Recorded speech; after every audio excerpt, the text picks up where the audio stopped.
এক ঢিলে তিন পাখি কেকেআরের। স্টার্ককে নিতে কেন 25 কোটি টাকা?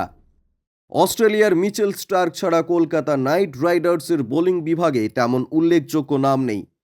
তবে শুধু স্টার্ককে কিনতেই মঙ্গলবারের নিলামে 24,75,00,000 টাকা খরচ করেছেন কেকেআর কর্তৃপক্ষ।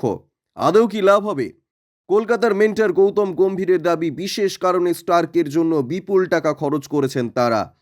স্টার্ককে কার্যত জোরে বোলিং কোচের দায়িত্ব দিতে চান গম্ভীর। সে কারণেই স্টার্কের জন্য বিপুল টাকা খরচ করা হয়েছে বলে জানিয়েছেন কেকেআরের দুবারের আইপিএল জেতানো প্রাক্তন অধিনায়ক। মঙ্গলবারের নিলামের পর গম্ভীর বলেছেন, স্টার্ক আমাদের এক্স ফ্যাক্টর, এটা নিয়ে কোনো সন্দেহ নেই। স্টার্ক এমন একজন বোলার যে নতুন বলেও বল করতে পারে, আবার শেষ দিকে ডেথ ওভারেও বল করতে পারে। একই সঙ্গে স্টার্ক বোলিং আক্রমণকে নেতৃত্ব দিতে পারে। আমাদের দুই ঘরোয়া বোলারের জন্য স্টার্ক অত্যন্ত গুরুত্বপূর্ণ হতে চলেছে। ওরা দুজনেই খুব প্রতিভাবান।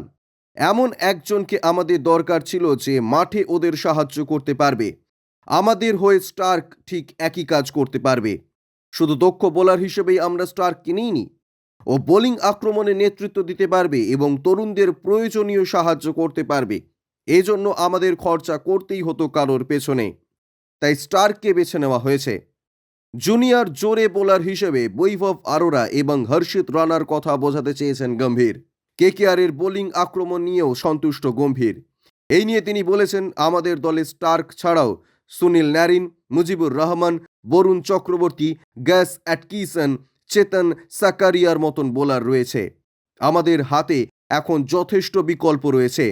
বিভিন্ন মাঠের পিচের চরিত্র অনুযায়ী আমরা বোলিং আক্রমণ সাজাতে পারবো। আমাদের মতে আমাদের বোলিংও এখন ব্যাটিংয়ের মতন শক্তিশালী।